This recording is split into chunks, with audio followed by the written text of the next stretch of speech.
Vamos falar sobre uma ideia que meio que vira a chave na nossa forma de pensar sobre software. A ideia de um código que escreve outro código. Esse é o poder da metaprogramação, um conceito que permite que nossos programas se tornem mais dinâmicos, capazes de se construir e de se modificar sozinhos.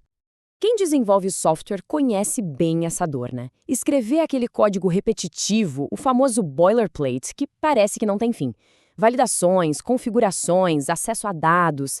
Isso não só gasta um tempo precioso, mas vai acumulando débito técnico. E no final, a manutenção vira um pesadelo. É exatamente nesse contexto que a metaprogramação entra como uma solução.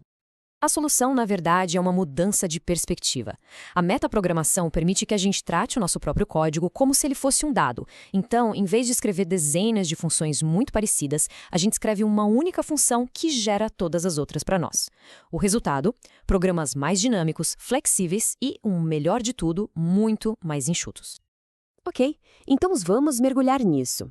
Nosso roteiro de hoje vai do contexto aos fundamentos. A gente vai demonstrar as duas grandes filosofias por trás da metaprogramação, os que chamamos de arquitetos estáticos e os metamorfos dinâmicos. E claro, no final, vamos dar uma olhada no poder real dessas técnicas e no que aprendemos. É importante entender que metaprogramação não é uma coisa só. Ela se divide em duas abordagens bem diferentes que acontecem em momentos completamente distintos do ciclo de vida de um programa: o tempo de compilação e o tempo de execução. E aqui a gente vê essas duas filosofias lado a lado. De um lado, os arquitetos estáticos. Eles planejam e constroem o código antes mesmo de ele rodar, como se estivessem seguindo uma planta baixa. É tudo planejado. Do outro lado, os metamorfos dinâmicos. Eles modificam a estrutura do código em tempo real, se adaptando a qualquer situação que apareça. Vamos começar então com os arquitetos. Aqui, a mágica toda acontece antes da execução. Estamos falando de técnicas que geram código super otimizado e eficiente. Tudo isso durante o processo de compilação.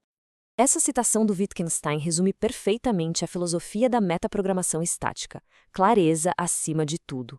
O objetivo aqui é definir o comportamento do sistema de uma forma bem precisa, bem explícita, já na compilação, eliminando qualquer ambiguidade ou o peso de ter que tomar decisões em tempo de execução.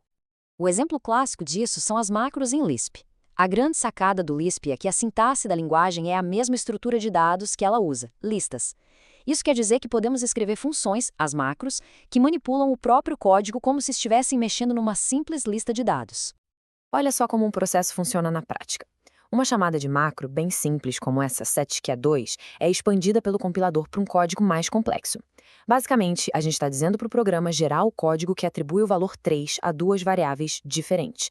Com uma única linha, o compilador escreve duas para a gente. Já em C++, a ferramenta para isso são os templates. E eles são muito mais do que simples genéricos, viu?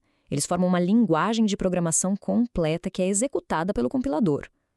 Com templates, dá para fazer cálculos, gerar tipos e até funções inteiras antes mesmo do programa principal começar a rodar. O ponto-chave é que podemos usar templates para implementar padrões de projeto clássicos como o Strategy ou Adapter, só que no nível meta. Isso permite, por exemplo, criar um código que se adapta a diferentes sistemas operacionais, tipo Windows ou POSIX, escolhendo a implementação certa na hora de compilar. O resultado é um executável final super otimizado, sem nenhuma verificação de plataforma em tempo de execução. Agora, vamos para o outro lado da história. Aqui, o código não é fixo. Ele pode se inspecionar, se modificar e evoluir enquanto o programa está rodando. Bem-vindos ao mundo dinâmico da metaprogramação em tempo de execução. O mecanismo central por trás disso é a reflexão. É, literalmente, a habilidade que um programa tem de se olhar no espelho, inspecionar seus próprios objetos, suas classes, seus métodos e até mesmo alterar tudo isso dinamicamente. Linguagens como Python e Ruby são mestres nisso. Com a reflexão, dá para fazer coisas incríveis.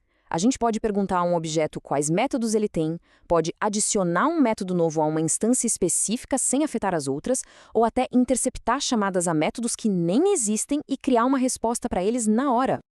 Esse talvez seja o exemplo mais famoso e poderoso. Em vez de escrever na mão os métodos getName e setName, em Ruby a gente usa attr_accessor. Essa única linha de código diz para o Ruby gerar esses métodos para nós em tempo de execução. É o fim do código repetitivo para acessadores de atributos. E a flexibilidade vai ainda mais longe. Em Ruby, é possível pegar um único objeto, uma única string, por exemplo, e adicionar um método só nela. Esse método vai existir apenas para aquele objeto específico. Nenhuma outra string no sistema vai ter esse método. Isso mostra o nível de poder e granularidade da metaprogramação dinâmica. Certo, já vimos as demonstrações, mas qual é o impacto real disso tudo? Por que se importar com um código que escreve outro código? Vamos expandir um pouco sobre as aplicações práticas. Uma das aplicações mais importantes é a criação de linguagens de domínio específico, as famosas DSLs. Em vez de resolver um problema usando a sintaxe da linguagem principal, a gente cria uma mini linguagem dentro dela com uma sintaxe que faz todo sentido para aquele problema específico, como as bibliotecas Boost Spirit fazem em C++. A metaprogramação está em todo lugar, nos bastidores das ferramentas que usamos no dia a dia. A mágica do Ruby on Rails, que conecta classes a bancos de dados, é pura metaprogramação dinâmica. A otimização em bibliotecas científicas de C++ vem de templates estáticos. E a capacidade de escrever um código que roda em várias plataformas sem um monte de ifs também é metaprogramação. No fim das contas, o objetivo é este. A metaprogramação nos liberta dos detalhes da sintaxe para que a gente possa focar nos conceitos do problema real. Recapitulando, vimos como reflexão, macros e geração de código nos dão menos repetição e mais flexibilidade. O código se torna uma expressão mais pura da solução. E isso nos deixa com uma ação clara: aplicar a metaprogramação para abstrair tarefas repetitivas e criar código mais dinâmico, seja em frameworks ORM, em sistemas de autenticação ou na geração de APIs. Se as máquinas podem gerar os detalhes, talvez o nosso papel esteja mudando para sermos arquitetos de sistemas, definindo as regras e deixando o código se construir sozinho.